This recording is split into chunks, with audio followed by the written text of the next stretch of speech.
Hello there gamers, I am Jacob. This is the rotation that we are soon gonna play in a new and fresh episode of Daily Salmons in what they call the fresh season.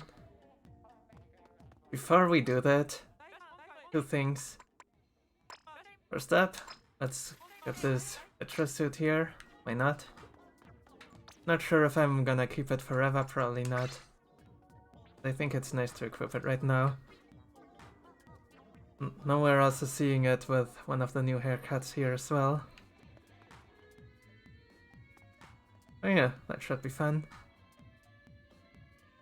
The other thing, of course, I've already mentioned this elsewhere, is I wanted to redo pretty much all the weapon tutorials, so let's get right to them. Then when I'm done with that, we'll say some words about the rotation itself. Alright, let's talk about Sploosh-o-matic. This is one of the best, if not even the single best, normal weapon on Salmon Run. At 45 damage per shot, 530 damage per second. That means exactly this, you can kill 500 HP boss in less than a second. Provided you are hitting its weak point immediately. Or also stun the scrapper shield in that same second. 600 HP versus 500. It's a little bit of overkill for chumps here. But the fire rate of this is so fast, so you really do not care, and also the ink efficiency as well. Gonna just fire right here. Gonna be like basically around 10 seconds that you can fire with this. Only very few weapons can do that. My frays are getting one shot. As I've already shown, they die pretty fast to this. Yeah, that is just high damage per second for you. Paint pattern is really nice as well. Nice and easy, good coverage. Nicely on walls too. Just not too high, so whenever you're dealing with fish sticks, you need to search up so. But if you have high ground, like on Soccer Station Sparrow most notably, then you can just stand that and shoot them from there without needing to actually climb the fish sticks. But yeah, this weapon anyway, there is basically only one thing it cannot do, and that is hit things at range. It's to get close to them, but then it's an absolute delete button. And since it's a lightweight shooter, it also has really good mobility as well, fast jump speed. And there's also this here. You have bad paint around here, you can just do this split dashing, I believe it's called by the community. You can do that with many shooters, and Sploosh is no exception to that, of course. Right, let's talk more about some other enemies. I already mentioned lasers and fish sticks. I think what's really important is to talk about steelheads, which can actually one-cycle steelheads from flat ground. With high ground, sure, you just take the high ground and you shoot at it, easy, right? One can do that. If you are looking at low tide or high tide in particular, there might be situations where you have no high ground available. Then you need to get creative. There are multiple ways to do it. You can do it in one jump, or in two jumps. Yeah, you do have to jump there. I'm not sure if you can do this standing. I don't think so, I haven't tried that. There are a few others where you actually need to stand instead of jump. It can be a little bit confusing. With Sploosh I tend to just jump usually twice, so that makes it the most consistent for me. It can be done in one jump. But what you do need to make sure to not do there is shoot before jumping. If you do that, you're gonna get the worst RNG. When I first jump, then shoot. That means you get the best possible shot deviation for this. Because if you shoot too early, then you're gonna miss more shots. What you can also do is throw a bomb at its feet that might hit it for an additional 30. What it also does is clears around small lasers around the steel that might be getting in your way. And speaking of getting in the way, of course, you cannot really get that one cycle when other enemies are getting in the way while you're fighting the steelhead. You need to have clear shots for sure. The bomb is something that can do that. Same if it's just used to stun grip or something, or you just Tap that, let's grab that, tap, shoot, shoot. There, 1 second, the scrapper is still not moving, and now start moving after you. Do not nod, Arias moved. No, I cannot talk that fast. So yeah, the next noteworthy one to talk about is Big Shot, of course. We can delete him very fast, cannot quite show it here, Drizzlers as well. Yeah, Sploosh being one of the highest DPS weapons in the game. They're very mobile and flexible and efficient and stuff. It is very good to actually stay around the Big Shot cannon for extended periods of times and alone. It's really hard to actually chase a Sploosh out of there. However, when you are trying to exactly manage the cannon as Sploosh, but other teammates are coming there, believing they could assist you or something, then first consider leaving. Like, you do not want too many players there at a time. And if you are not the Sploosh but someone else and considering assisting, do it from safe range. Because if you're getting too close there, then it will drag too much aggro and it will be a miserable time for both of you. So careful with that.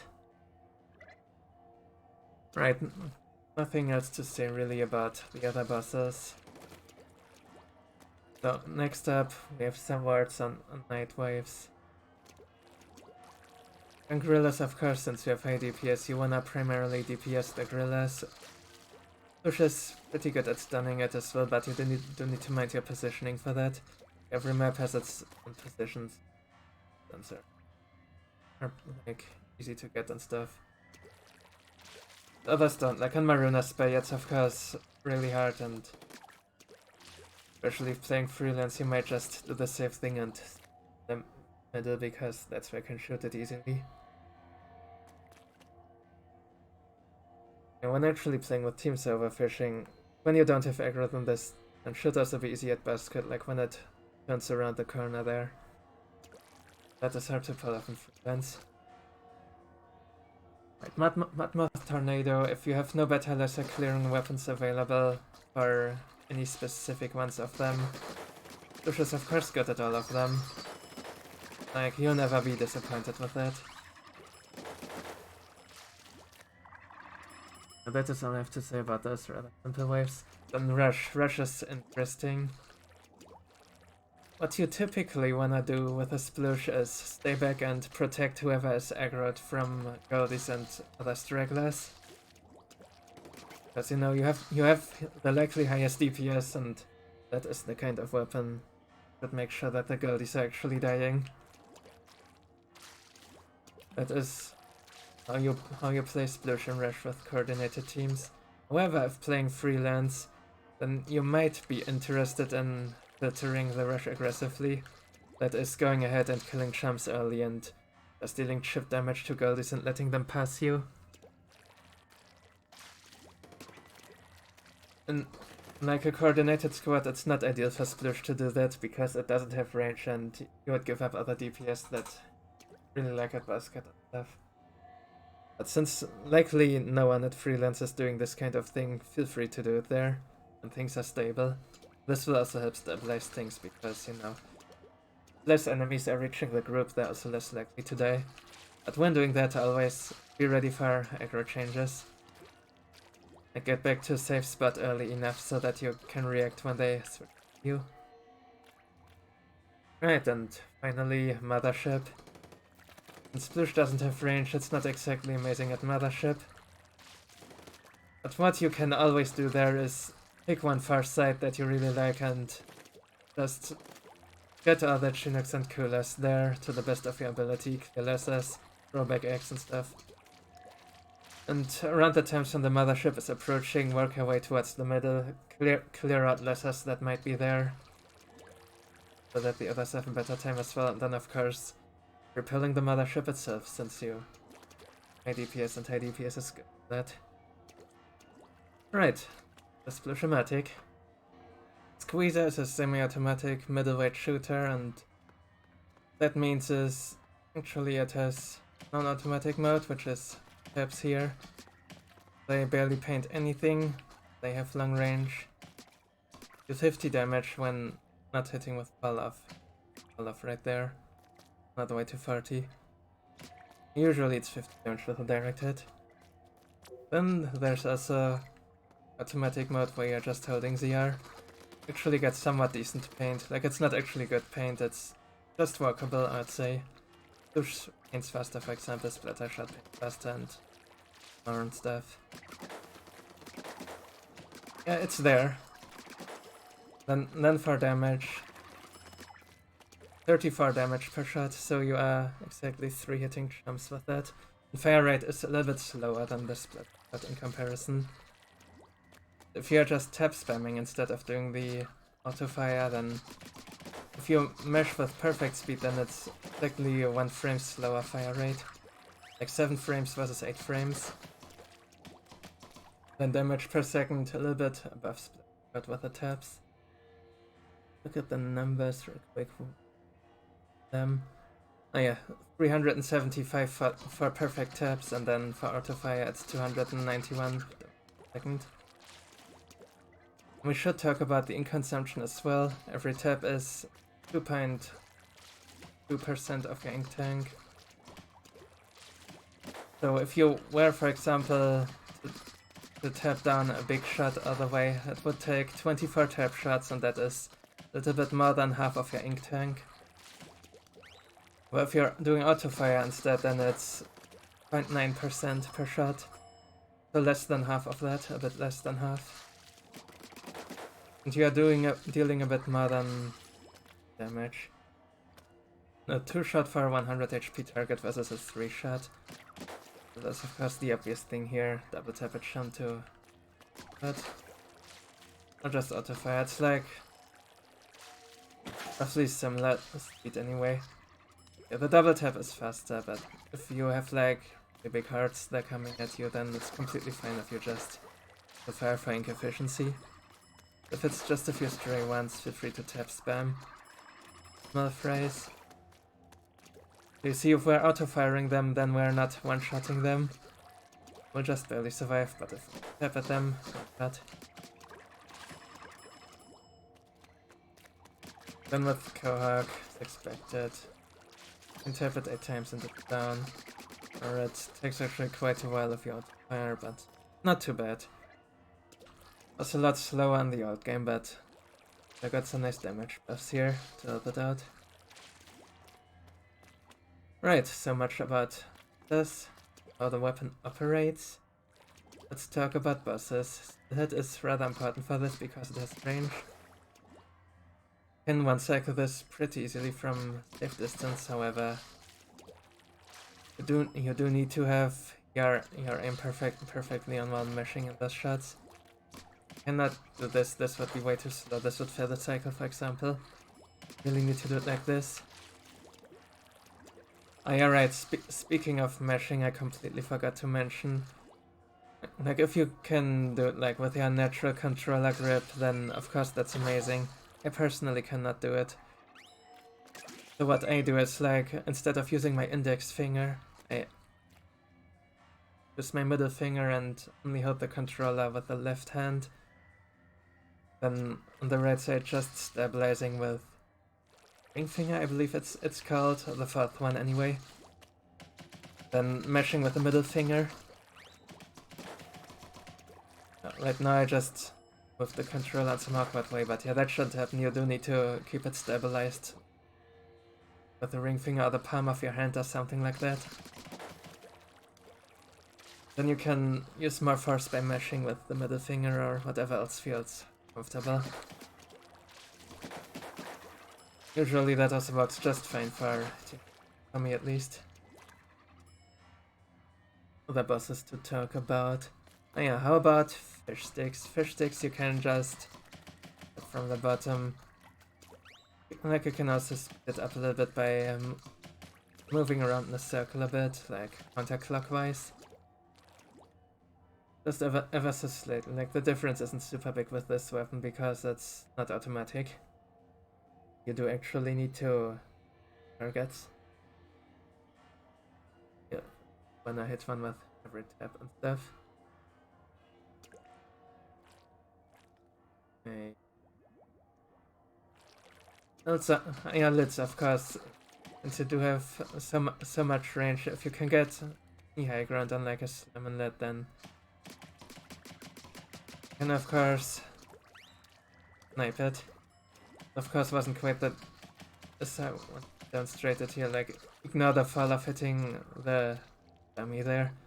Dummy is way too low for a lid. The lid would like be like up there. You can get a good angle. You can safety. Definitely easier for this weapon than trying to get them at times. Any long range weapons can do that.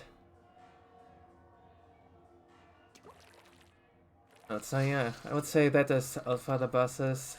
A pretty self-explanatory. Like for best DPS you measure them, for best ink efficiency you auto fire at them. That would make them a bit slower, but you know what you need in any moment, whether it's DPS or ink. So will be that. And some words on Nightwave's Mothership, since it's dealing 50 damage now. That's exactly what you need to knock out a Chinook or a Cooler. And shot for all of these small targets there. Nice. And then on Rush. What the testing range is not telling you is Rush charms have only 50 HP instead of 100. So by all means, feel free to just tap throughout that whole wave. First mind your ink tank, like refill accordingly and stuff. But autofire really isn't doing much for you in Rush. Just tap everything. Maybe you can autofire goldies at some point, but I mean, what's the point? I'll just tap, I'd say. Yeah, that is everything, I believe, about the squeezer. Right, Bloblobber. Bloblobber is a doozy. It's a middleweight slusher, and it's very unique in just about everything. Like other slushers, it has arc shots. But instead of the usual paint projectiles or variants of paint projectiles, it's actual bubbles. You can do all kinds of fun things with it. You can also do like these horizontal arc shots and gonna bounce around. You can do wall tricks with them. There's some nice lasers to do it with, like here. This one right there. We use it for scrapper sometimes. No, I do not wanna play now. But yeah, it's a really fun weapon with a lot of fun tech. But it's not so fun as trying to paint flopper zones with this. And it doesn't look so bad when I'm showing it here, but it actually is like really not great. It's slow and it leaves empty spaces and stuff. So if you have to solo paint that and have a full ink tank, what you can do is throw a bomb on one side and then paint the other side of it, and that should usually get the zone. Something like that. And of course also wall paint is... Look at this. This is like... definitely the biggest weakness of this. Yeah, what it does really well though is kill things. It's 2 shots Cohox. That's 240 damage per shot. Almost the 2-shot 500 HP bosses even, but you do need 3rd shot there for some massive overkill. No, that's still fine. There might be some chumps getting the way or something.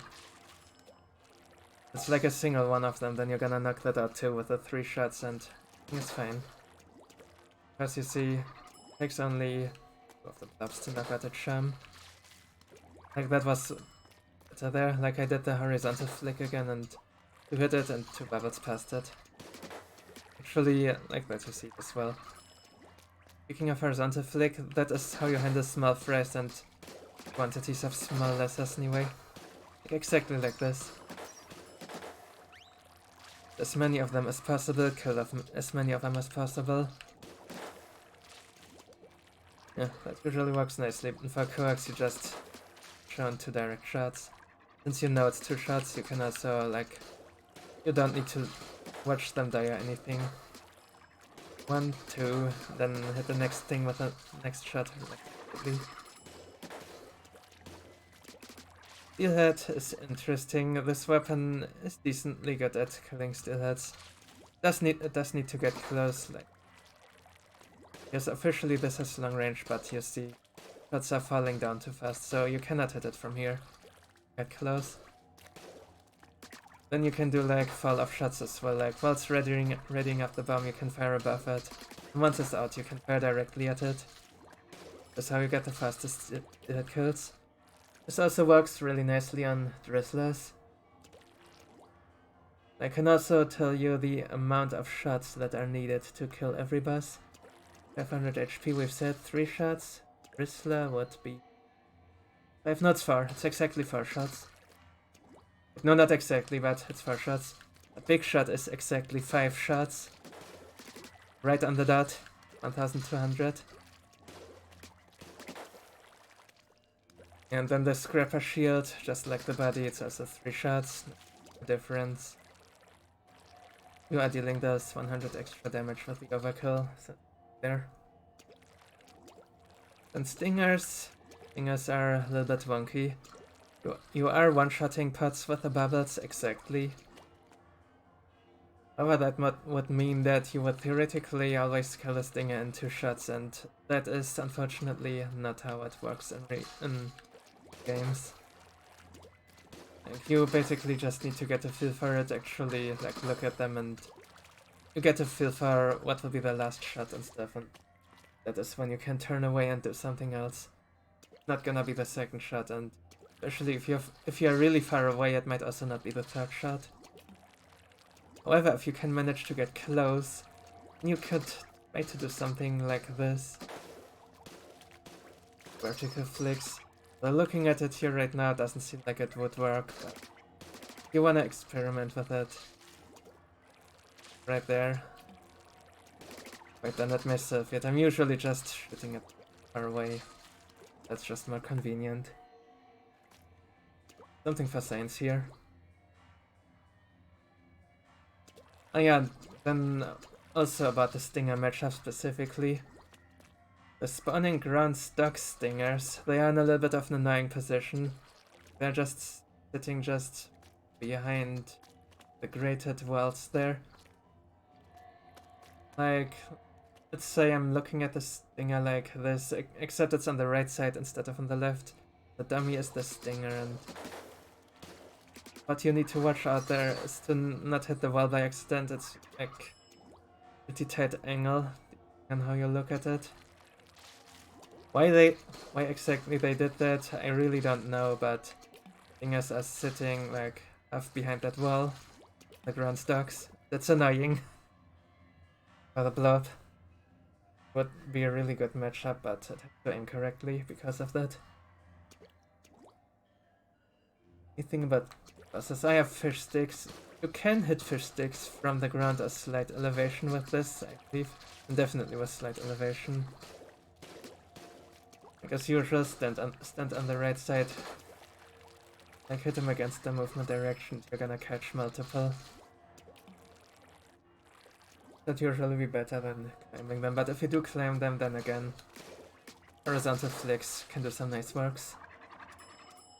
Or as long as there are still a lot of them at least. The only a few of them you wanna just flick to actually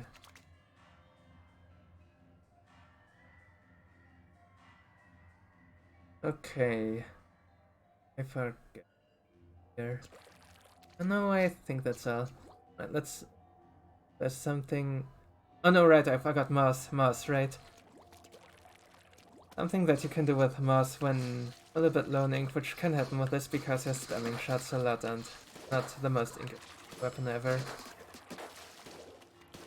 Shoot moss. Especially if you have a high damage comp, your second comp. Maybe teammates might join you and then you can one cycle it right there. Not, and you keep on doing it, then you can 2-cycle it yourself while using less ink but use with a bomb. Possibly also doing other things like right before or right after that. And again, if you do have the ink, then bomb, of course. An option that you have.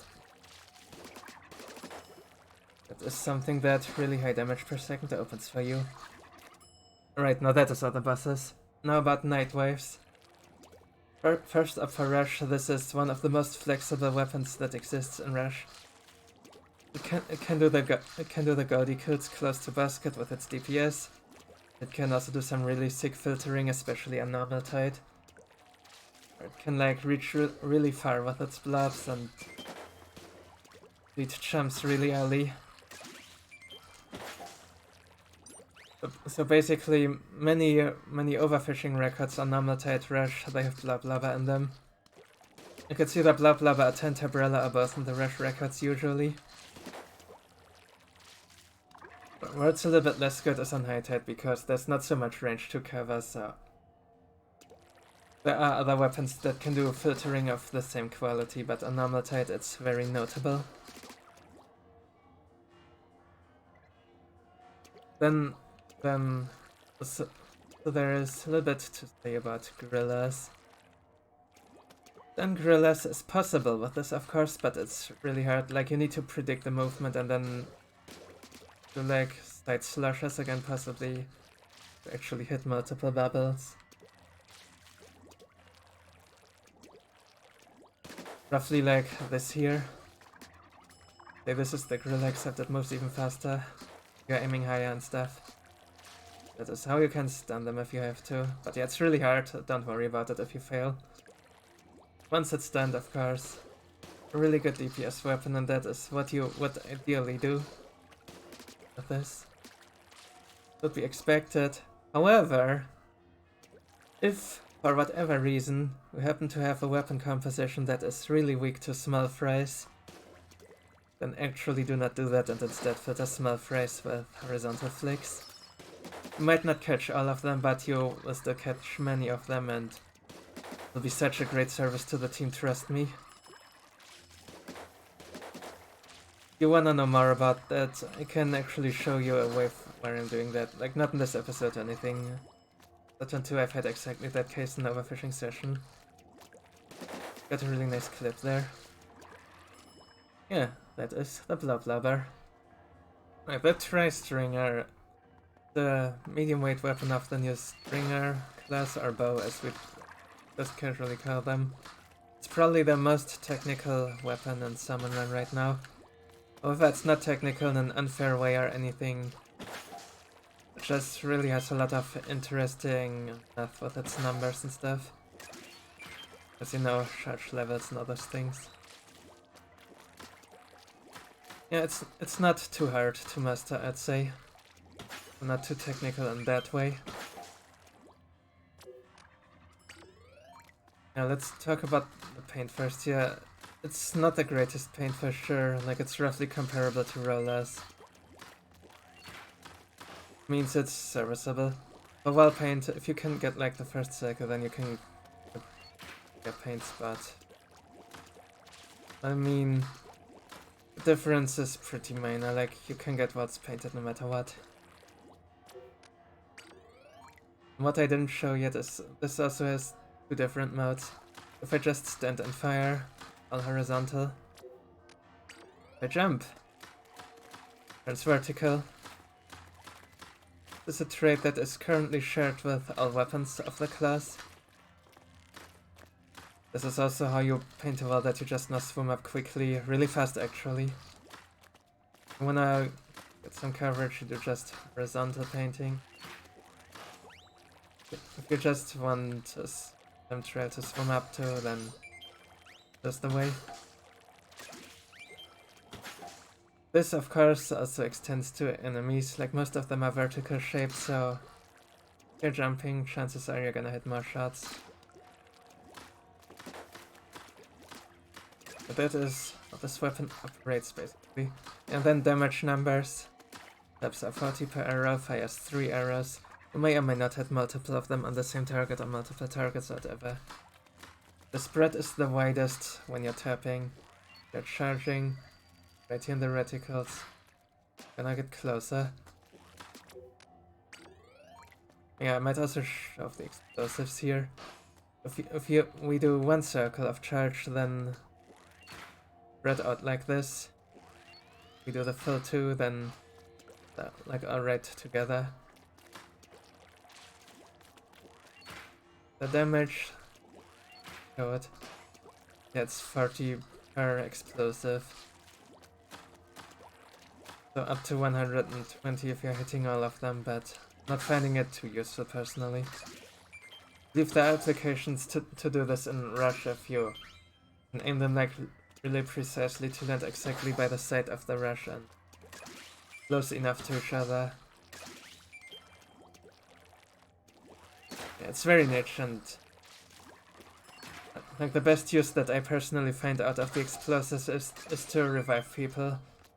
Like say there's a dead player by basket and I'm waiting for them to respawn, so what I could do is like fire an arc shot to them, and as they're respawning then the explosives are gonna go off, similar to Split Bomb, except it costs a whole lot of less ink to do that. Yeah, it immediately is gonna revive them. The revive, I believe, you need to do 30 quote-unquote damage to revive someone. That's also why NZAP Jr. and weapons like that do not revive in one shot, which is annoying sometimes. But yeah, these explosives do. You really only need to hit one of them and you're good. So even if 2 arrows get eaten on the way by targets, you'll be fine. Only one needs to connect. And then more about the damage numbers as you're charging. Yeah, it's like this here. See, that was a 78 now. You like, I believe you do exactly the first circle, then it's 75 damage. To the full charge.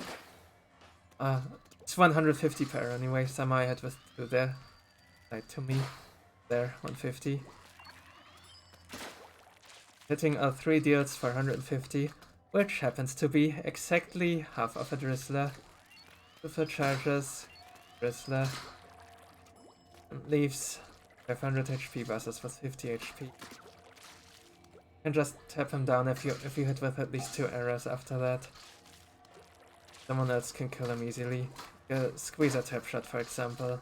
Combo with that like pretty much immediately. There are many other things that also did 50 or more. Of course, that's first you would have just need to hit 2 arrows of a full charge. You can also like fire it, but don't actually need the charge. However, if you do, then you do need to hit all 3 of them. Careful with that. I think what makes it easier to hit those is to not do a horizontal but vertical shot. Another thing you can do with steelheads as well as with slamonlets and other targets. Yeah, most noteworthily those two. Might be like out of range like this. You can do is aim above them. Then the arrows are gonna fall down on them. Even when they're displayed as out of range, that is just how the trajectory works with these. Well, the preview isn't exactly showing that to you, you just need to know this. When you're not out of range, especially with lids, like, could be standing like here and then... Wow, I hit the ceiling. Do something like this, except you actually do wanna do the full charge for them. Like you can do one full and then one partial to finish it off, that would work. Yeah, once you master those arc shots, that's really nice for sniping lids. Other bosses, yeah, big shots of course. 150 damage against 1200 HP. Means you can do like 3 full charges and you'll always have it. But you don't need to do exactly the full, you can also do not quite this, a bit more than that. So for example, do this 3 times and you will also have the big shot. Here, 405. This is also how you can kill Cohozuna a little bit faster than with a full charge. Till the animals save the frames, you know how it is. And another thing you can do for Cohozuna specifically, like when they're already close to you and stuff. Some quick partials. That's a little bit too quick. You can like Of course I'm not shooting them now, but anyway it doesn't really matter how many shots you take, because whether you're fighting like groups of lessers, what you're doing is like spamming shots of whatever kind of them and walking back. So let's consider what kinds of lessers we are fighting when doing that. With small lessers, you are just one-shotting small frays. The tap shots. Comes like you're 3-shotting. There's a good chance you might hit 2 of the arrows, so trying to tap anyway, as long as you're also hitting other things other than just the single jump. The single jump you do just to this partial jump and it's dead. That's not a partial. Counted as a tap even though it hurts the R. Like this. It's multiple, then tap spam, hit everything. Once you have cohogs joining the mix, then switch to partials. Taps are really against them. The partials, they do scale pretty fast. Like counting hits, I mean, if you're like a test bot or anything, you can do that for sure, but I just wing it. I just spam things and eventually they will die. You see the paint. So you know how much they've left. See, this is also a kind of thing that can happen. 399 damage sometimes.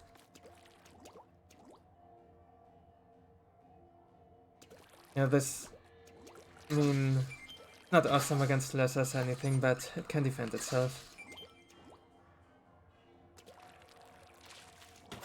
Like, overall this weapon is very much comparable to a charger, except it doesn't have the piercing, but instead has the arcs instead of needing line of sight. It has also really good damage. The full charge, or almost full charge in particular.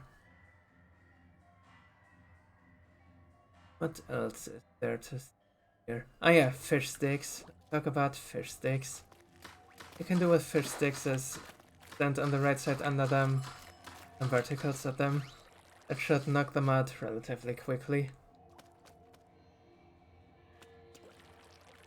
Like, it's usually faster than climbing them or trying to do some horizontals from who knows where at them.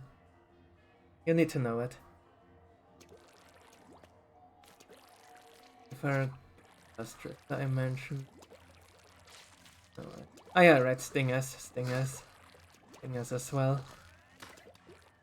The theory with stingers is that you are doing vertical shots for 60 damage each, hitting 3 parts.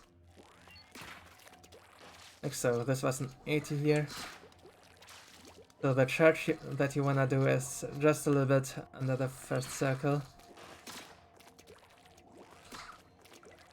Okay, roughly like this, or a bit more. Like, better safe than sorry, right? Rather do more than too little. Then jump at it, hopefully hit 3 parts. The annoying part here, of course, is the stinger has 7 parts, and you might also just miss randomly shots because the distance isn't quite perfect. You will notice this in my gameplay, that it's usually not looking super clean and trying, but I haven't quite figured out the perfect spacing and timing for everything there just yet. To add more theory to this, what you could do is start with a bomb as you're approaching and do 2 partials after that, and if they somehow are all connecting, they should be knocking out the whole thing. And you might even be fine to undercharge then, at least for the first shot. Provided you're not hitting the top part with it, because the top part will still be at 60, but the others will be all weakened a bit. Trying to deal 50 or 40 to some of them. You might still miss, and so there are always there's gonna be like 1 or 2 parts left, I feel like, and tends to be awkward to take down. A little bit unfortunate. So yeah, in other words, Trace Stringer kinda does want to get close to Stingers in order to take him down. In a similar fashion to Chargers.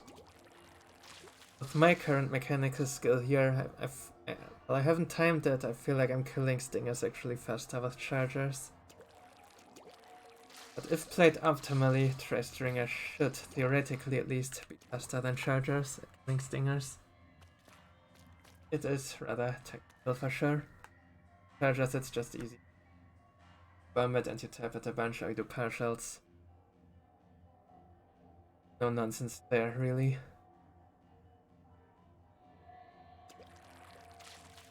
Right, Night Waves. And this is really good for sniping. She looks at Mothership, of course, so... And behind Basket on most maps. Or around Sockeye on the Spiral. Bit of an edge case there. Yeah, on every normal wave, just Basket are at that spot where the most close are passing, so you can get spots. Rush I've already mentioned. You can like stand to the side of the rush and put explosives next to them, or just hit them directly. Either should work roughly the same. This... Oh yeah, and don't use tabs ever, like you always wanna get to 50 damage. 40 damage is completely useless on rush, especially if hitting with the arrows directly. Always go for 50. Much better. Then of course with Goldies... Oh yeah, right, that is the other thing you can do. You can just full charge to target Goldies as well. Sometimes I tend to forget that. Provided that someone actually did chip damage to them, that should usually one-shot them. They have 500 HP too, just like this guy over there. Even if you fail, then you can, and you happen to be targeted, then you can just send a tab right after that, and that will kill it there, right then. Realize you can one-shot stun with a full charge. Need to deal 401, this did 50.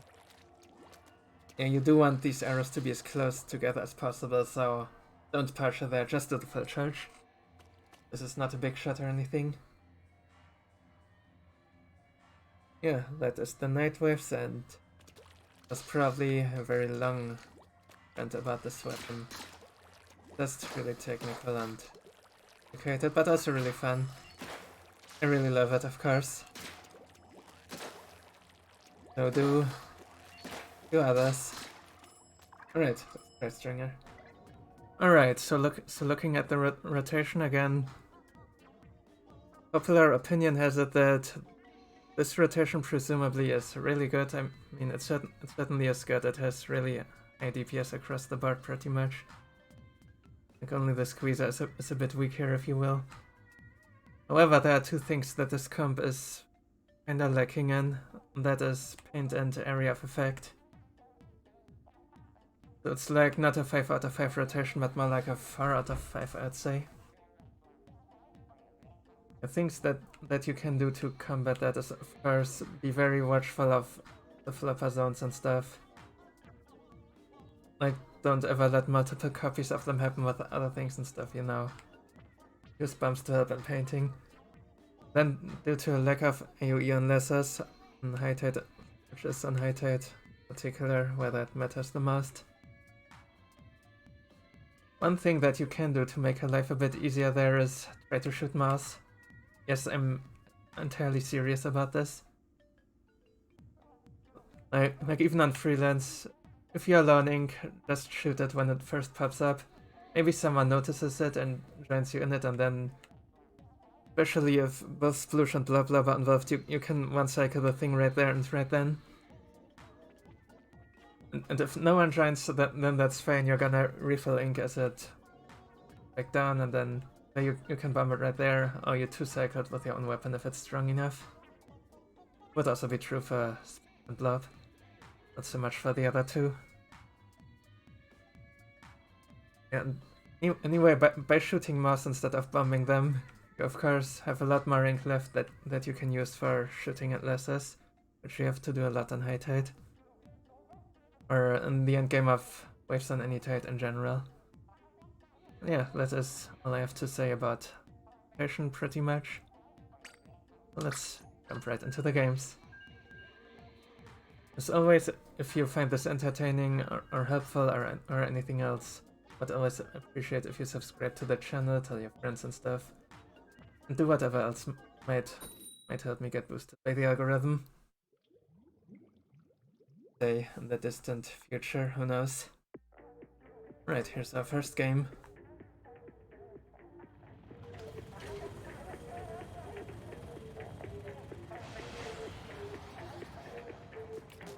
But I didn't look at the suits. Saw some old ones though. Just contradicted myself nicely here. Starting with some low tide. Did a targeting practice.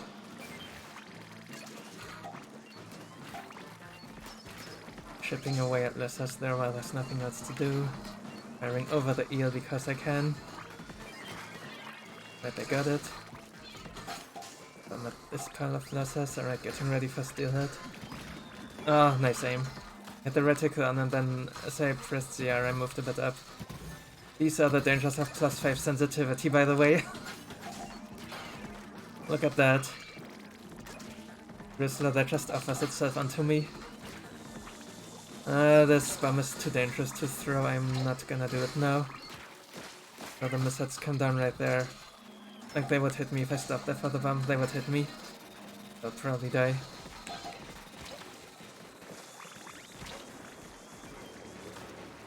Gonna flank this here, revive this guy. Okay, I have a mob behind me.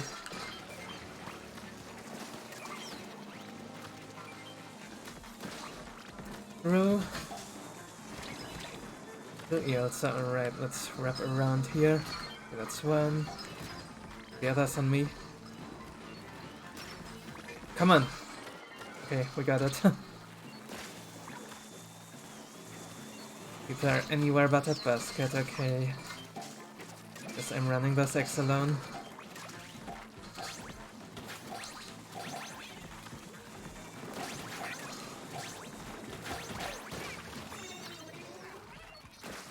I do not actually get to hit this this wave, jinxed it.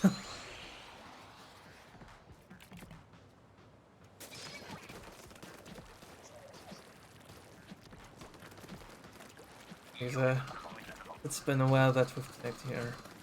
Most like to do anomatate is paint this wall right here. Really good wall. Here on that side I need to get out.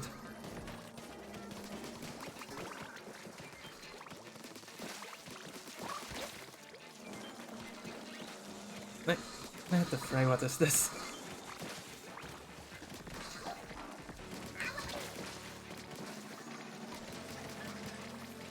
Weakening the eel there a bit. Oh, what? Can I get up? Thank you. So I'm aiming at movement right now. First game often tends to be the hardest.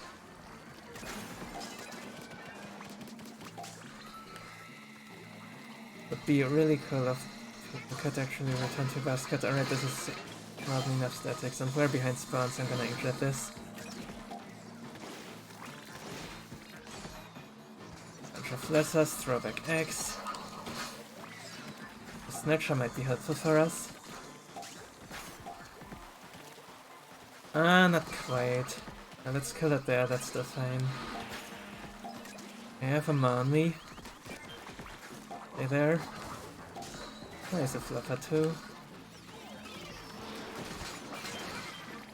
I'm not gonna bother that other snatcher, we have enough X. We win. Alright, crisis averted. But that really horrible early game.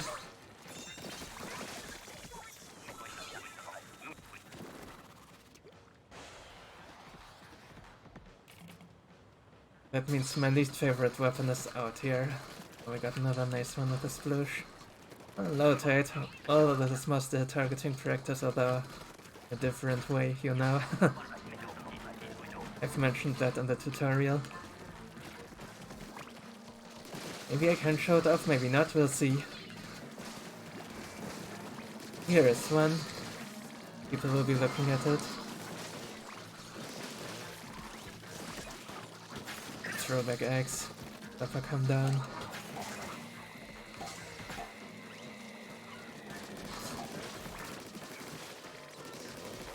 Just don't kill things.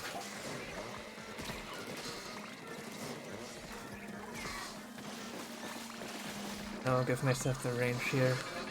Look out this and fly over lessers.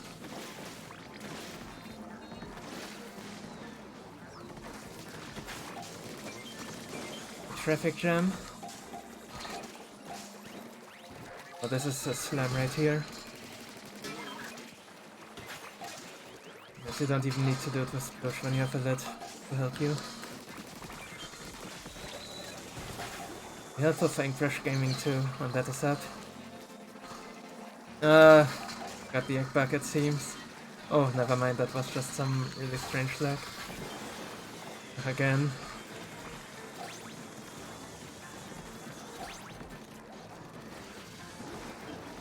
Guess it would be prudent to not keep this team. Because of these shenanigans. Especially on this map, I kinda want the egg pickup to work. There we go.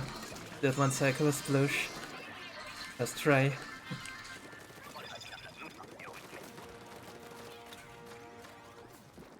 The obligatory party special.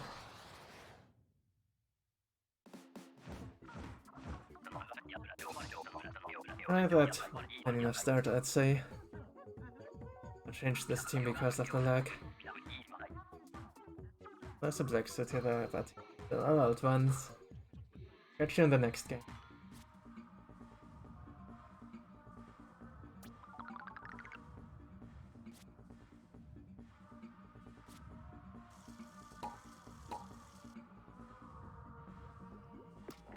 Right, we are back for game number 2 here.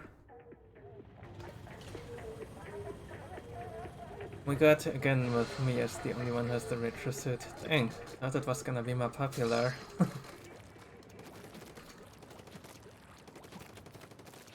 Since the original colored one, like cheap enough, it's only 15 silvers as you've seen.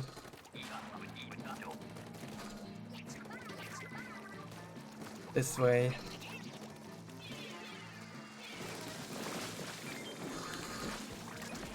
Well, I actually did get the flyfish killed swiftly, so that is nice.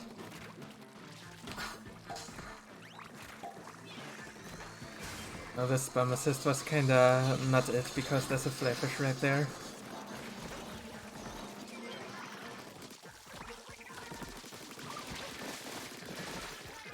But that player died now, the lessers are following me.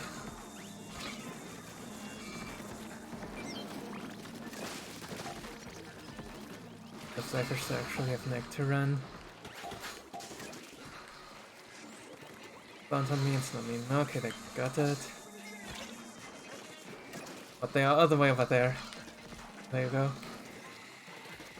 Not following me, let's kill that. And because the other player left the spy around, I didn't quite catch that detail.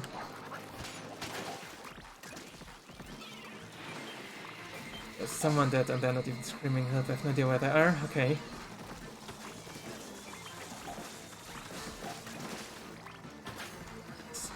Baby stingers here. Okay, I'm gonna wait for that snatcher. And then the bomb falls out anyway. Great. This game is stupid sometimes. Here, this is another wall I really like. Let's paint it a lifetime.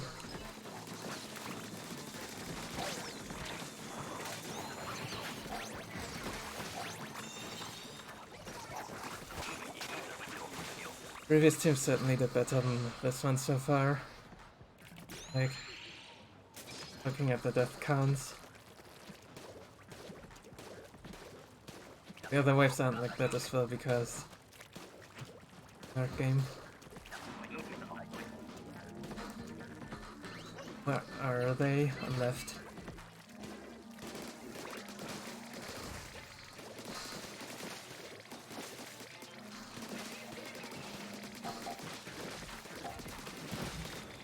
So everything mine. Medal, I believe.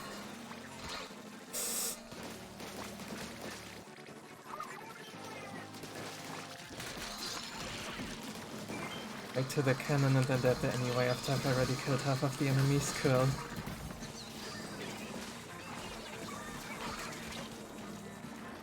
These snatchers be helpful for us, like on middle or right. Something like that. In fact, that eel, this drizzler, can be optimized.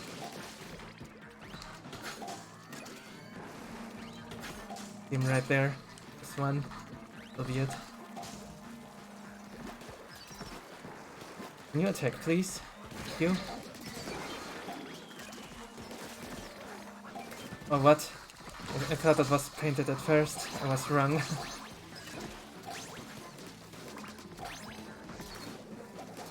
Killed with the tarp as usual. Don't have bomb.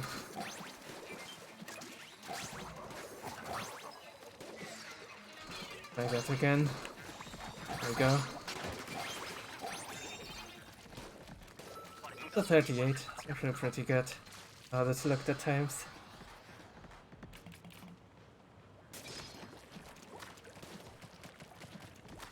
They caught the snatcher. Corrected by things, but yeah, it wasn't needed because, you know, good. In case we needed it. Sure.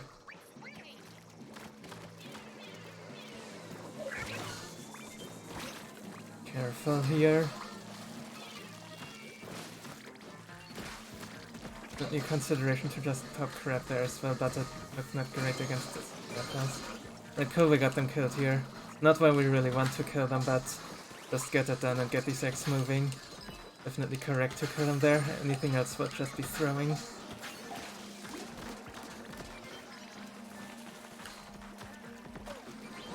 Now I'm gonna crap though. Missed that cycle. Oh, I didn't.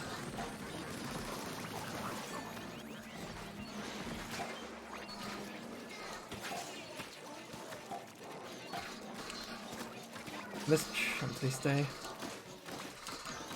I hit the fish stick without getting attacked, you know. Might crap this too. Any lessers around me when I use Baltham and explode shots. Ah!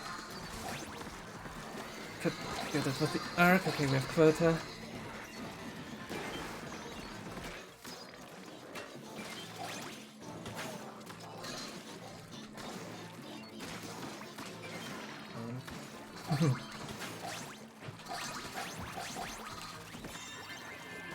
Right.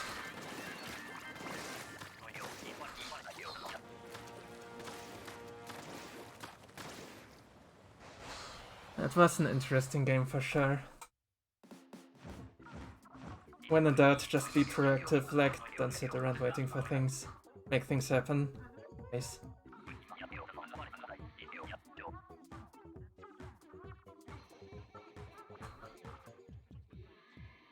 That you can make them happen. Well, right, on the next game.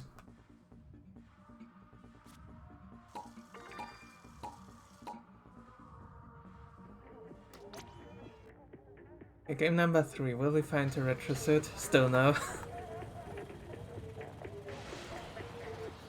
Really be the only one in this whole episode, so that would be kinda crazy.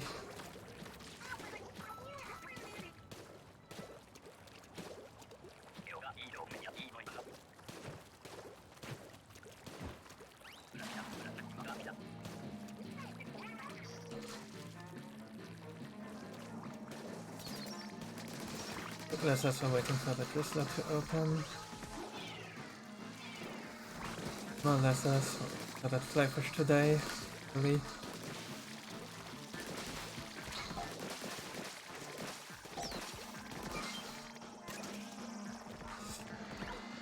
But I guess I will then.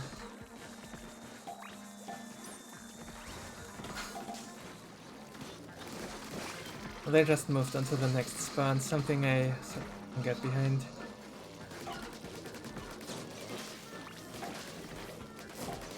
If someone does it, doesn't have to be me every time, right? Just gonna hit the scrapper again so it doesn't start moving. That is a fairly good spot to kill it. Also, we might have to deal 600 again.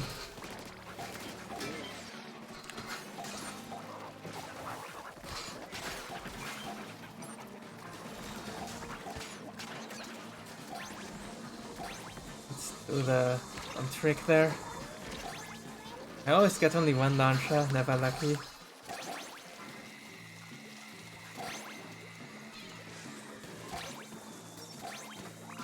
I can actually kill this from up here. I hit my bubbles correctly.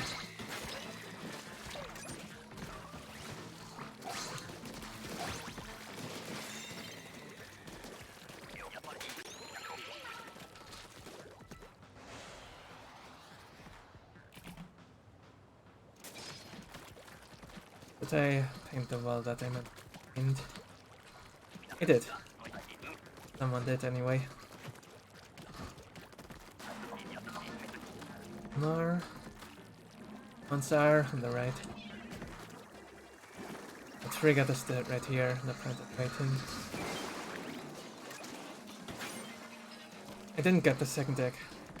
Game was right there. I killed this early too here, just can move around freely here. Have a maw. Maybe? Okay, I do have it now. Oh, thank you for passing me that. That was really sweet. Egg leg.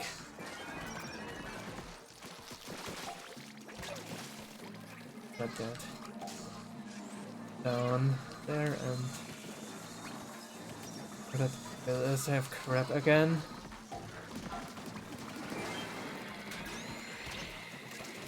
Since I'm here already, might as well this.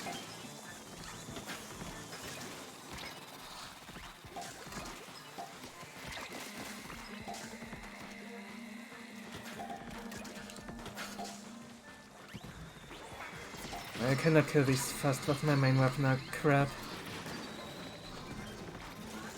So let's return to basket here. Here we win, not the ma.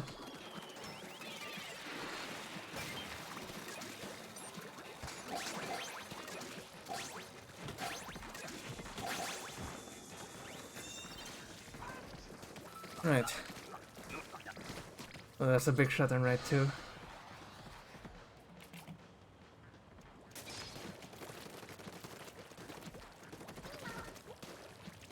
If you cannot get X, the Ma was a really good reason to return.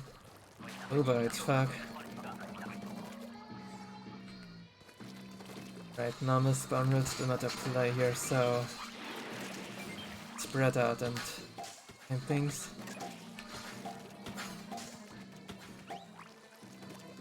This thing over here. And myself as I can make a thing here. Oh, well, the reef slider still cut some lessers.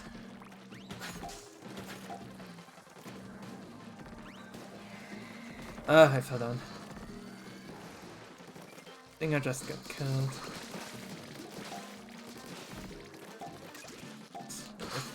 Then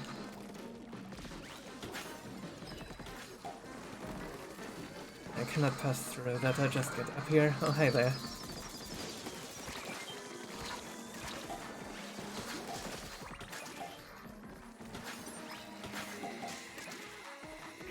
We're gonna grab this stuff.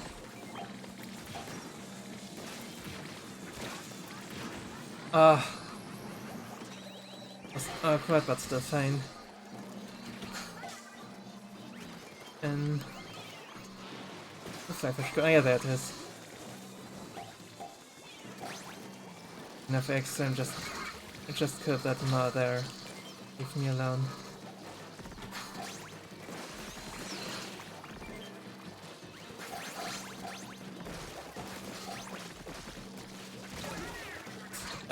No! Hey, we got Cohozuna, let's go.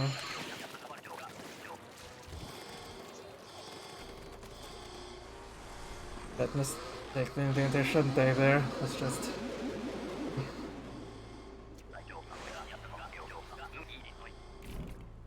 That's the overfish and me trying to get that one last egg and from somewhere. That's of course not overfishing.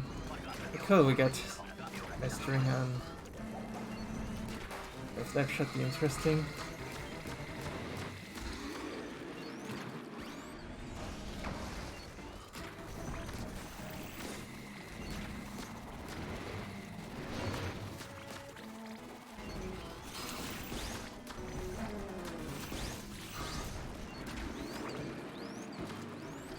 There's some stuff going down, right?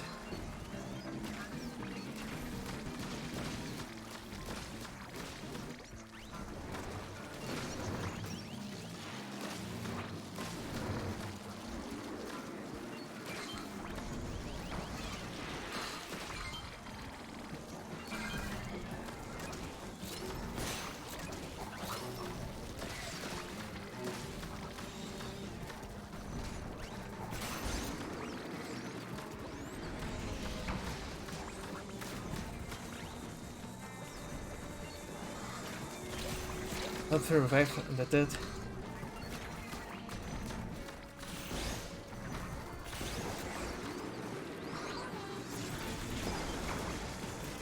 Grab now, gets this dude and then some DPS on the zone.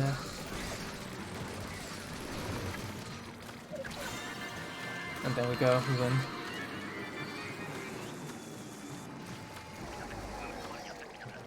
I had to fix that quite a bit. Really, Cohozuna DPS was not cutting it there for me.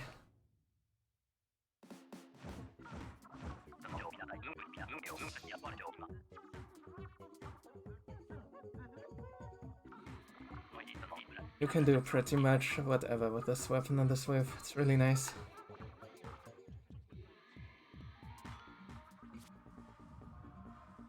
Hope to not get surrounded by too many vessels at a time. It's okay, we have this barrel. We really need to. Good. I'll see you. Right, I completely forgot. While we do not have a new map to look at here this season, we'll have a new King Salmon net. Should be debuting on next rotation, which is Big Run on Inkblot Academy. In Harabaras.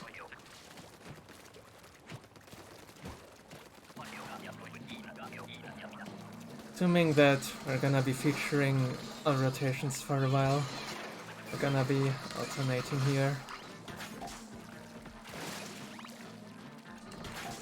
Looks like I got a regular in my lobby here. It's a name that I recognize. It also has the gold badges on the splash tag.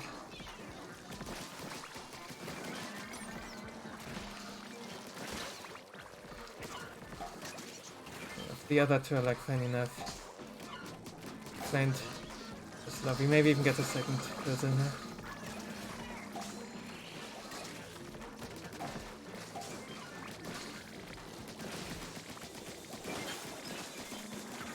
Time to do some tippy tappy stuff. This rain, no, okay.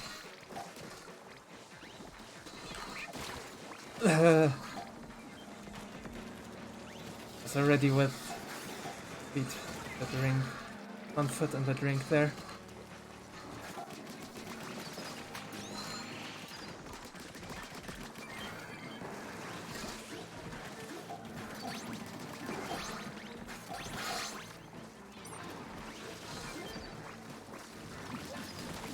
So we're gonna do that blob.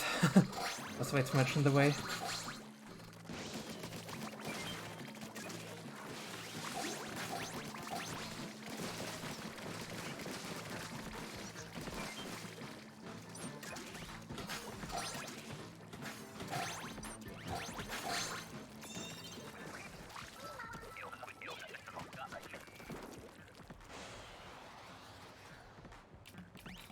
Sneezers out of the package. Let's go.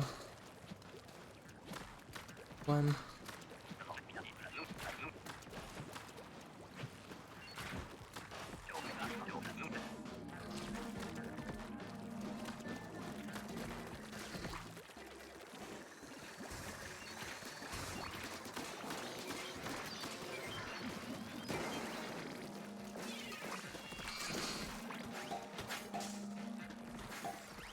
Not just from left. Annoying. Was a bit of a bad drop there, but I got away with it. But where are my targets? What are you real targets? How about this heal then?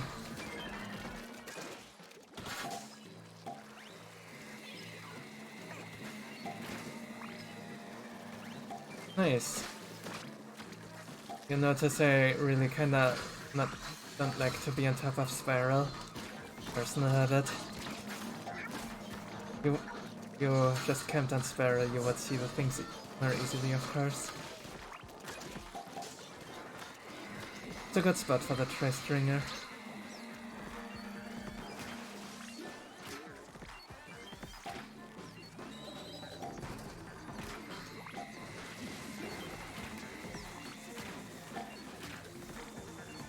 Dead yet, come on.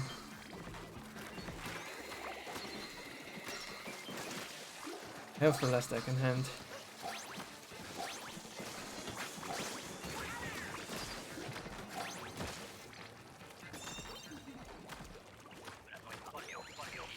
And what I do not like about being on top of Spiral too much is just kinda passive. I prefer it more as a retreat spot when they're getting too intense. When you have statics down there to deal with. That spot here, especially for a crab, as we've seen before in a previous game, actually. Get triggered ahead. No? I'll do it. And get the eel too. Look at these Bloblobber snipes.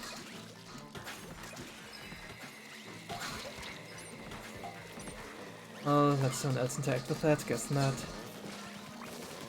For 3.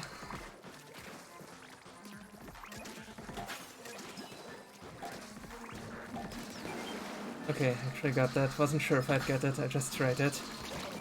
I overextended. These eggs were not good to take. And you spawn flanking me.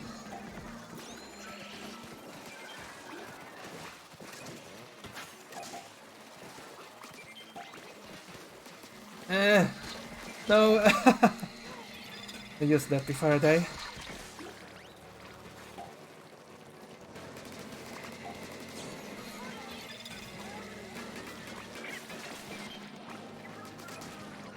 Exactly where we wanna kill the cars. And we all have enough eggs and enough time, so... Ah! Dang it!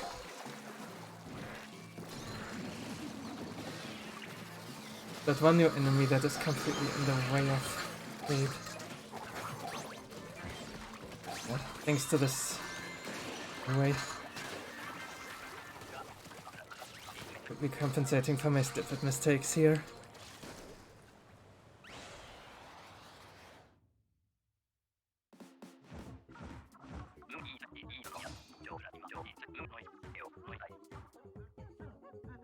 Right, that was, I believe, the 4th game. The next one.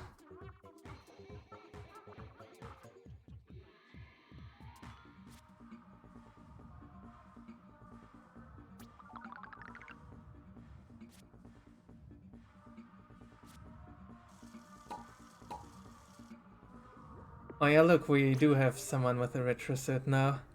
In color as well. This exactly our old freelancer friend that we also knew from the old game.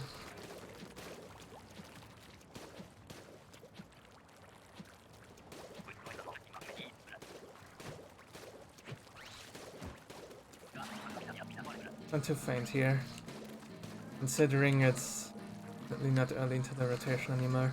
It's day 1, yes, but evening of day 1. Started in the dead of the night, Europe.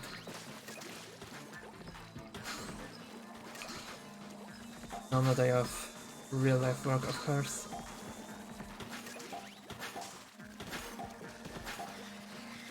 Never really know what's gonna happen on those with the matchmaking. Region.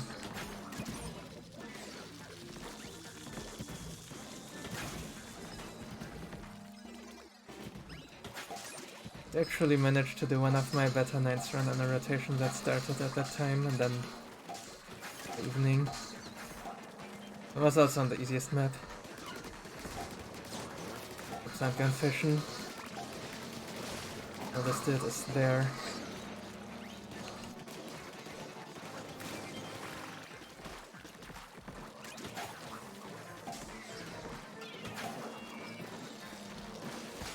Then we saw it more cleanly, the bomb paint. Getting slapped by that chum.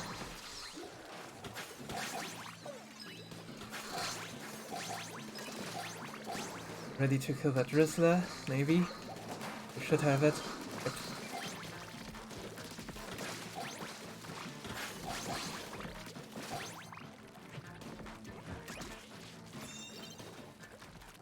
Plus, by the way, I have reason to believe that one of the keys to Circle Station actually is killing Drizzlers aggressively. Similar fashion to Grounds.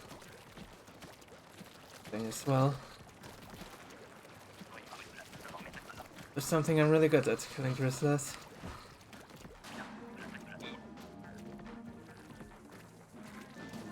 Last time I've really struggled in a rotation on Circle, I've noticed that on that day I've barely killed any Drizzlers. There was a lot of rain for sure. That's what I noticed in gameplay. Every time I actually got my Drizzler kills, it was a much better place for sure to be.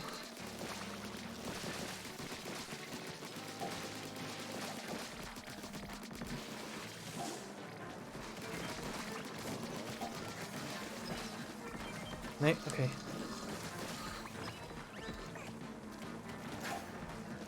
Let's gonna look at the other player. Just put damage then. Maybe. No. Careful. That. Big.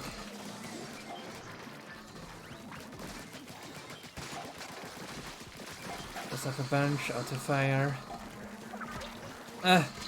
No! I got hit so much, touched so much green ink here, I couldn't move as fast as I wanted to.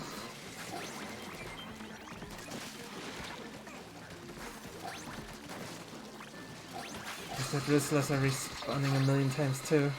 But this is right what I'm talking about here. And behind Drizzlers here's dangerous. Really hard to get quota when it's raining everywhere. Good thing we had quota here, right?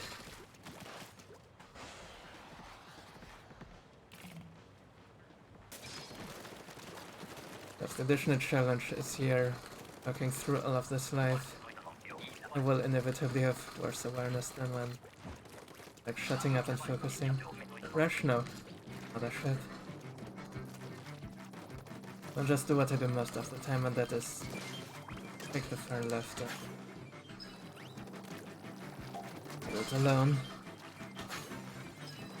Giant swing, in which case.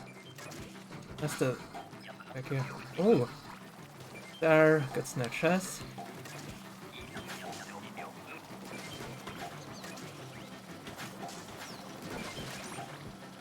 So I'll defend this barrel a bit here from the bottom.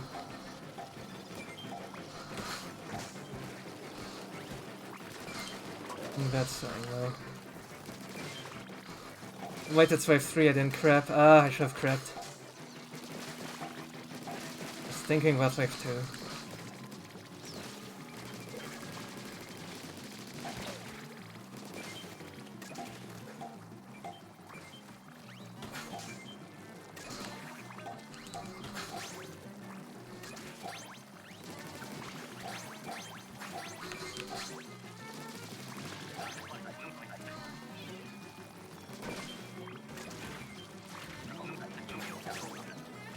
One died.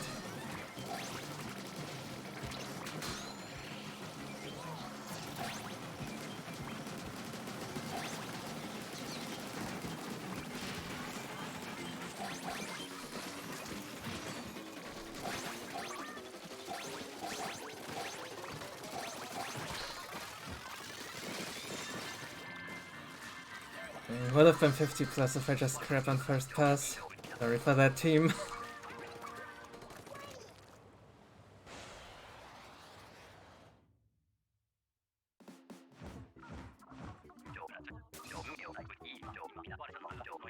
Oh, it was a really nice Mothership still.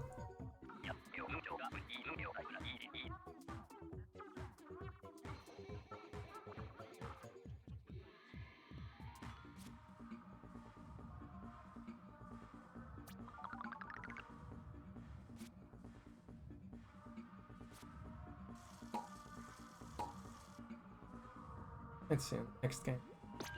Okay, not sure how many I'm gonna do here exactly. 6 or 7 is usually the sweet spot. I might as well try to just get that Cohozuna here. The double Cohozuna and the season. I take this as the wall to paint right here. I started. Funky stuff going on with the mother.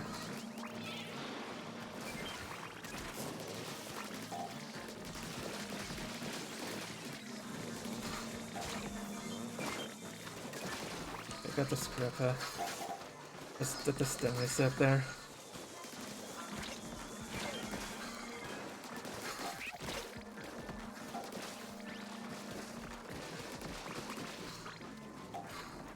It's coming up. And please.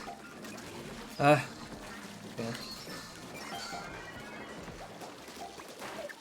Could be dead. Go. You can have them all. Focus those cogs. This mo. Oh, nice turn. Thank you. That's nice anymore, but that's fine. Prioritize your safety. Activity. You don't need to shoot that any further, that's a bomb. Ah! Yeah, this is the thing here, this weapon set. Has paint issues. Have exactly Sploosh.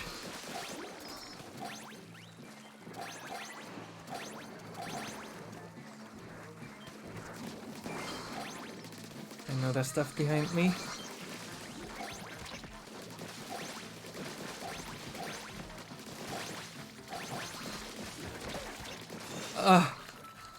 Yo, I got saved, thank you. That was a death right there. I was dead. Really didn't die. Someone else shoot some for me.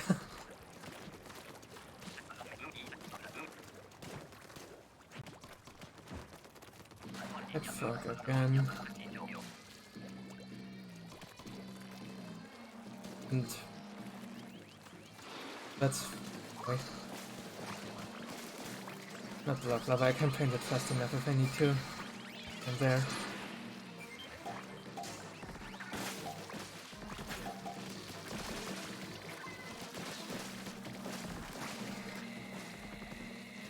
Right.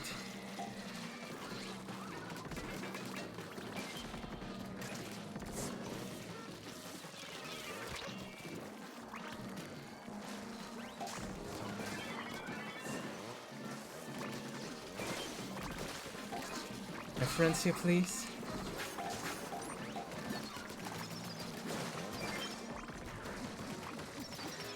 Nice aim.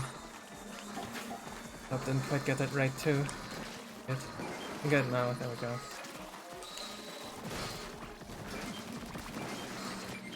Angle was a little bit unusual, that is there.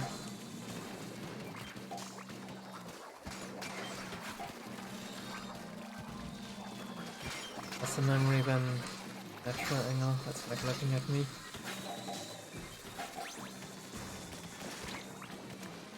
Sham there. But yeah, 24 trap shots in the big shot maybe. Nope. Hit everything and get my kill. We got this in. Yeah. And with the slap that I took on the way.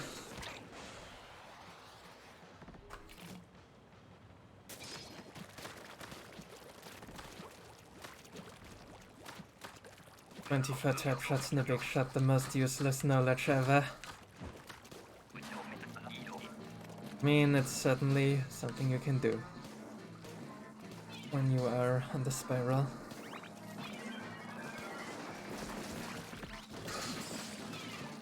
It probably works out better than fighting at close range. Come on.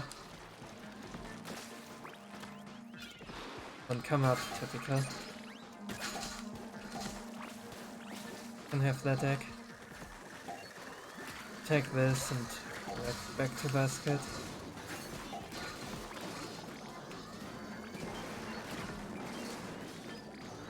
For that, nice. But let's throw that in.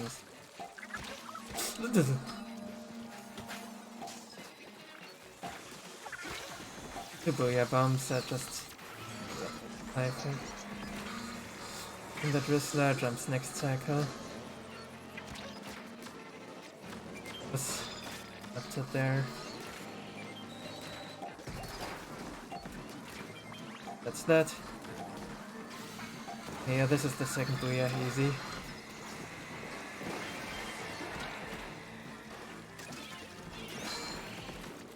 Got some hitboxes there for defense as I'm running that egg. Win.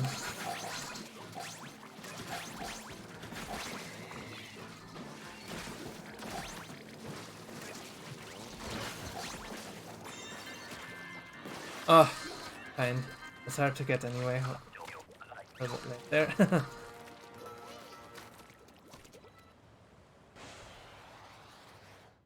Not get the Cohozuna there. Oh well. Try another game. Well, when we are back for that.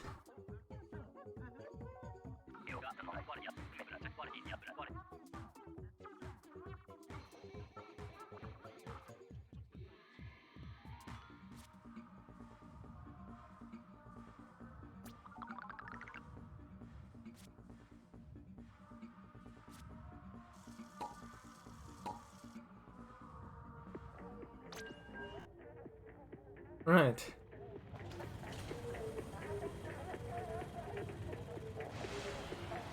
Another hazard one max batch in here now.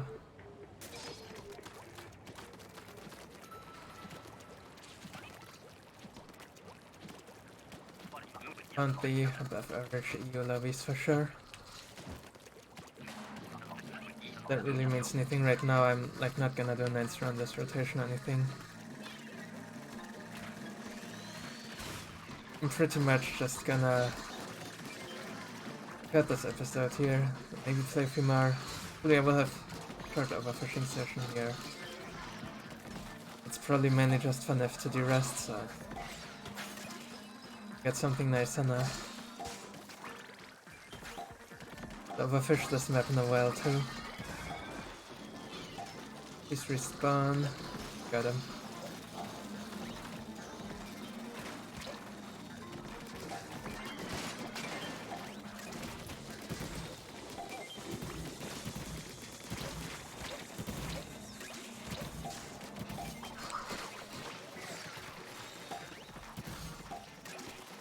A lot of fly fish here.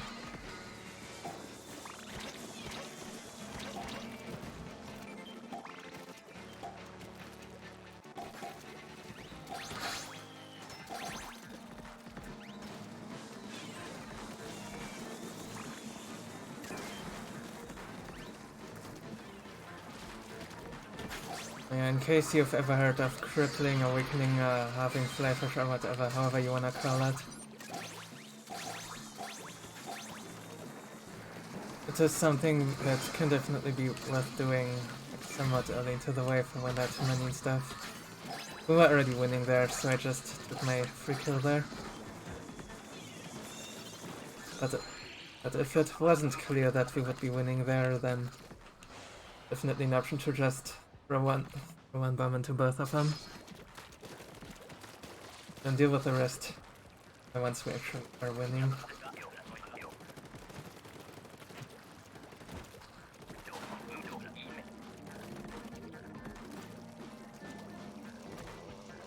I'll stay close to the scrapper, never mind, someone hit it. Then I'll just kill it. Right, and I got the flyfish. I'll paint because I have time. Just to waste more of our time with molasses. And we got a snapshot to optimize all of that, perfect. And there are the lessers. That is a dead steel hut.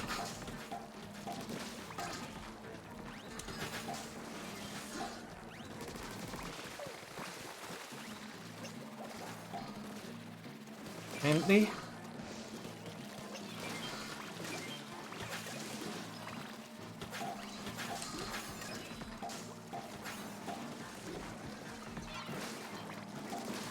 The eel also is nice to kill lessers, by the way.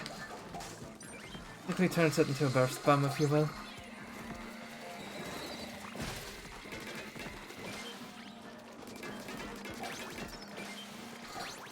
Another stinger. No nuts can get that who's closer, maybe. That's here, be careful. Deliberately placing my missiles on the edge here, like no one ever wants to be there. Anyway. A decent enough place to put him.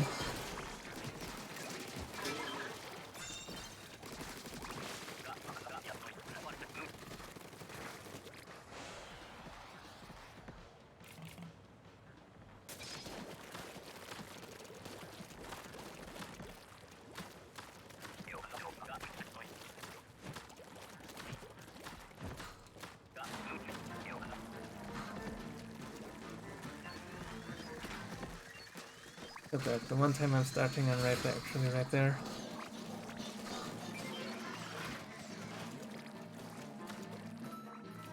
We found this thing here. Not much to do.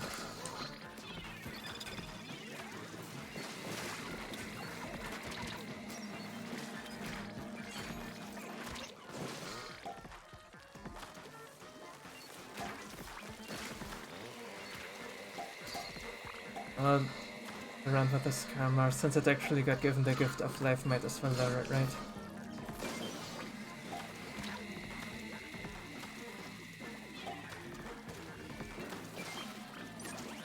Yeah, these were some annoying patterns.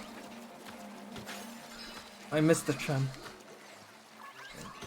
Rose well. We're quite some X behind. These here I got to throw because the snapshots are not gonna help us with them. Let's get them in this. For the rain, unfortunately. We should be good.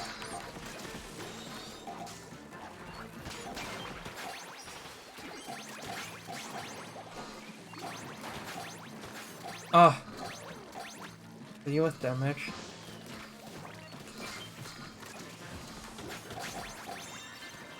I think that was the 7th game and we did not find a second Cohozuna. And you know what, might as well make an extra long episode, right? I'll do another one. It's possible to miss it even then, but we're unlucky. The games are definitely good right now, so nice.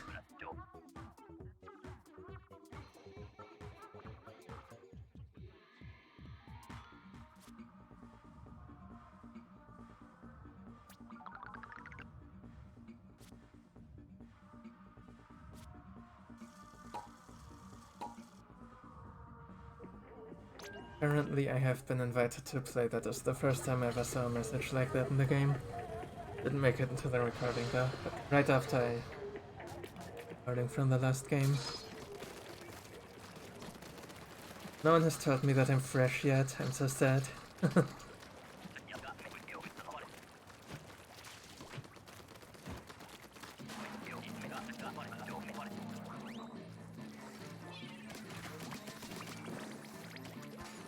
We know what it does to push button. That's fun.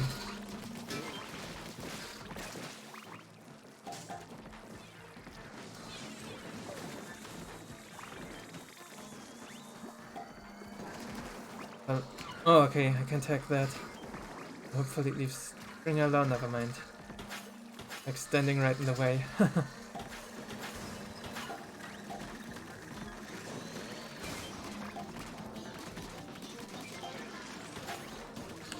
Okay, crashes the other one. That's a tray stringer here, it's a lot of HP to chew through. And that's the tray stringer. Busy with a chum though. Banger? Yes, nice. Wasn't easy.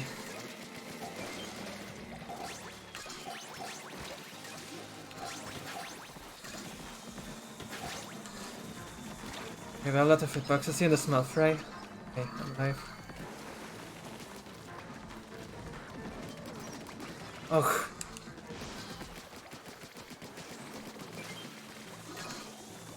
Only 1 second Drizzler with damage. Also possible to squeeze it, of course.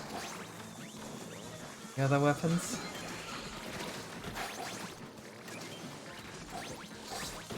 Well, they set the chum and actually missed the basket, dang.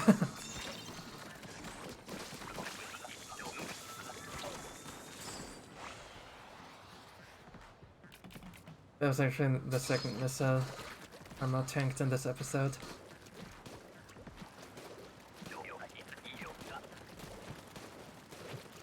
I type Blob again, we've had this before, I believe.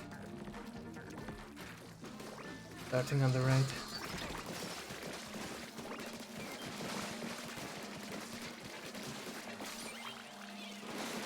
Just focus my lessons here.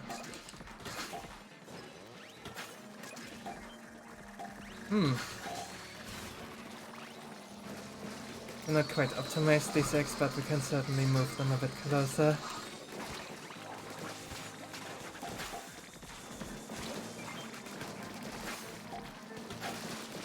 The stinger there. Target from me.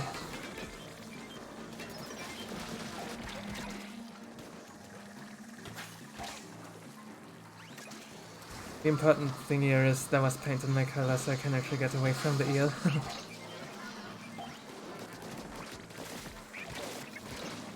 Okay, now I cannot kill the Drizzler with all of these attacks on me.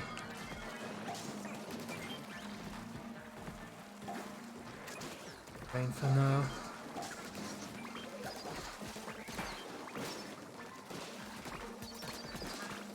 Snipe the eel, there we go. Ah, dang it, I wanted to get the car off the tray stringer there. Missed it.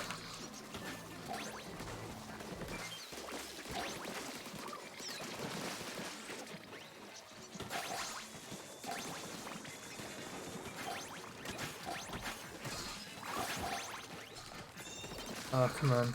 How'd that not count?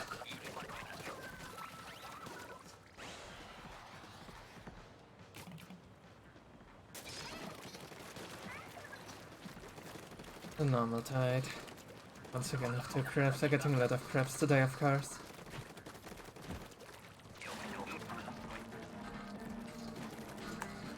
This right side, yep. Not to be seen anywhere else, that's how I know it's right.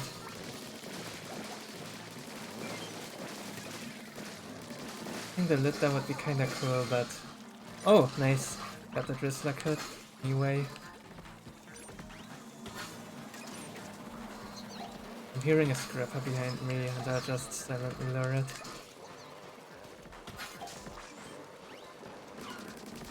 Ooh! Turn. Value place. I believe that was actually the tray stringer, so the bomb did unironically help there. Now 450 damage with the full charge. Got the bomb on top of that, it's dead.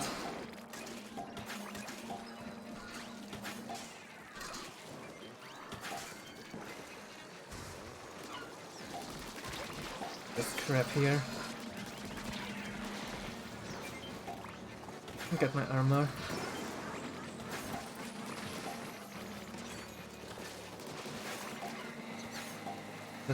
This is the second crab.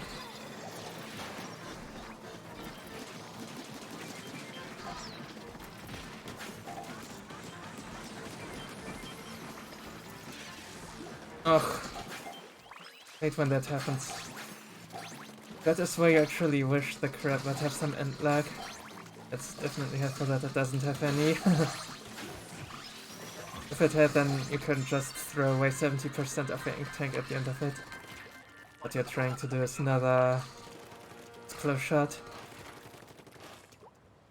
Yeah, we are getting the worst RNG here after we got lucky with the first Cohozuna. It makes us go the way to the full meter. That means we will play exactly one more game, I would say, for that.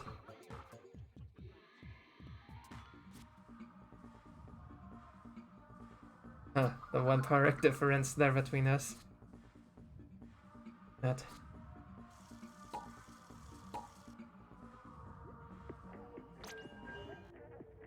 Right.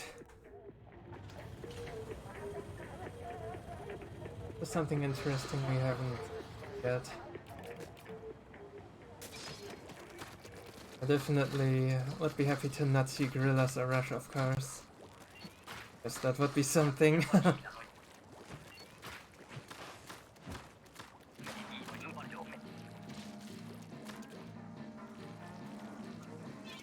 The first eel is mine, the second eel is not.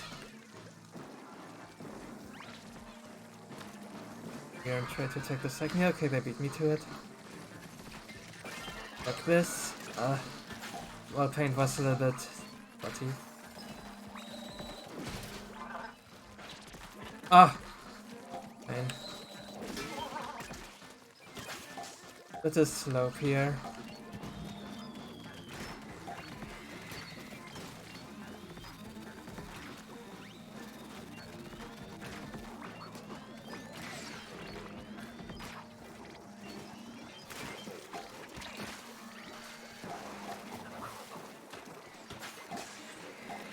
Drop down so this actually attacks.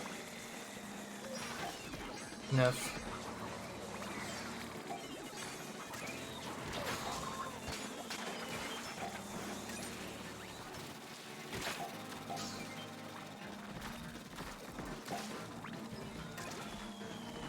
But this was just way too slow.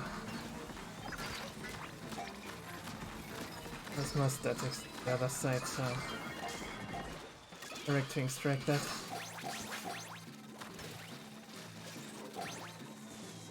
B.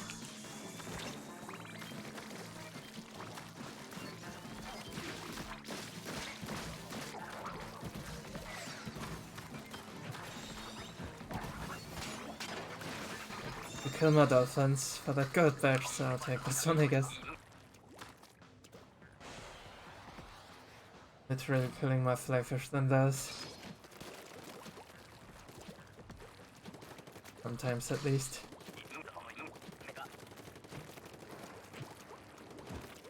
Alright, cool. Get a completely free wave here. But once again have the sploosh, which is annoying. The barring.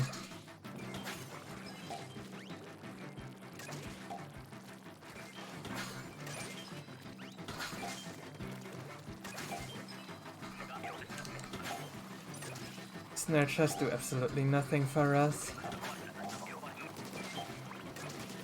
Cooley and Sadface have turned them into a meme on their latest Twinman's run.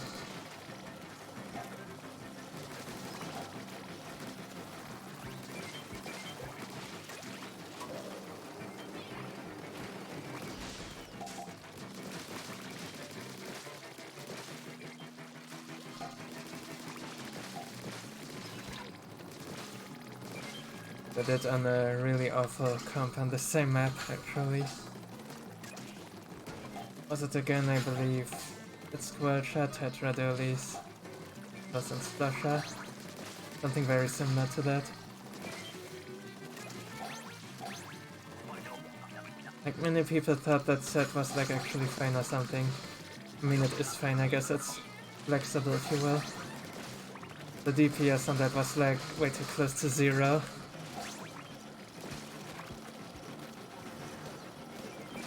Found it rather annoying to play.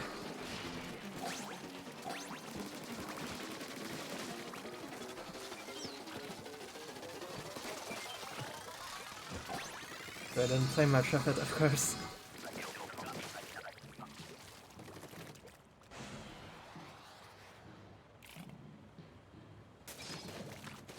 Three, one strike. Bloblobber.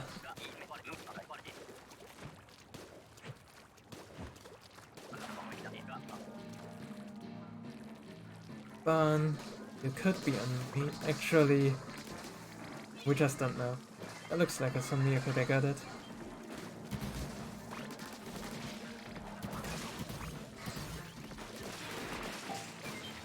Shit, this is here.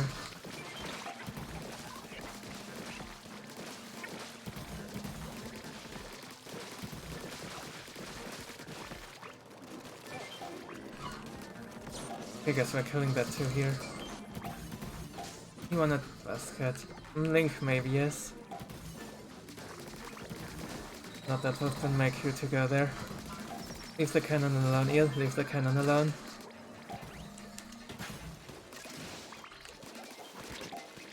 Oh no! I didn't expect to get hit there. I didn't kill it fast enough.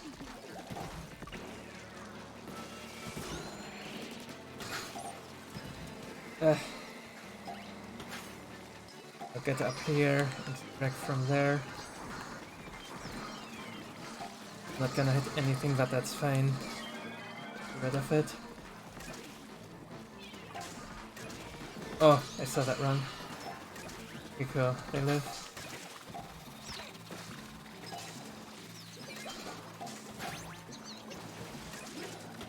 Puta. Really got the big shot. Let's get the big.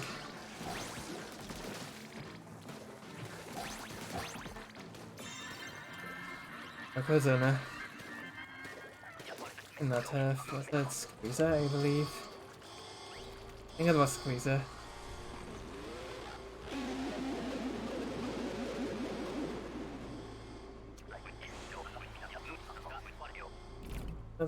That should also be a nice weapon because of the range it has. They like Jet Squelcher except better. It actually has DPS.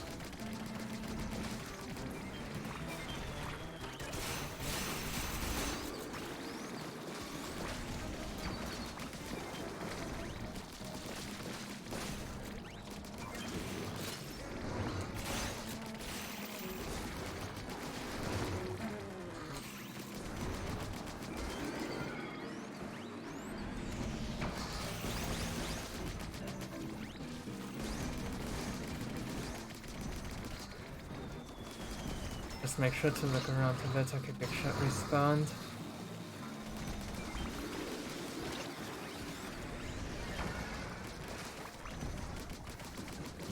I didn't get it still. Let's finish it. So next bosses. Ah yeah. I'll just ink strike those then. Leave it soon if I can hit it. I missed the still hit somehow. Just let it normally then. There we go.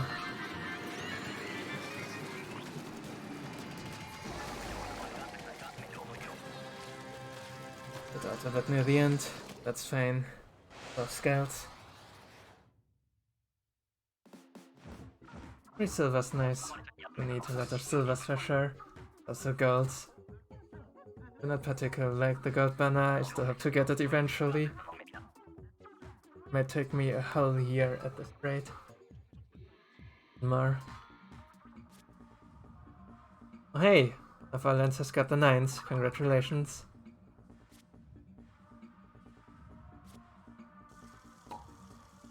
Yeah, this will be the gameplay for this episode. Oh, and map rotation, how fitting. Actually look at the clock, I should have done that before recording. Sometimes I remember, sometimes I don't. Perfect timing, boy. Money.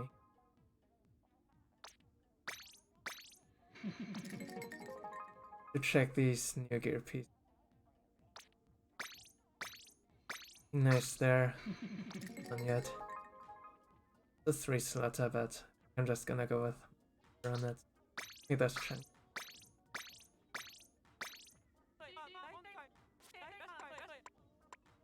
is right there. I prefer this one.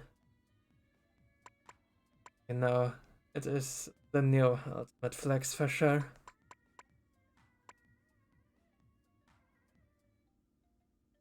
But yeah, that is all I have to say here pretty much. Next time we'll be back with this right here. I have not seen anything about the map yet, I'll go in completely blind. Same with the horror bars. But to that, for watching it. Drop.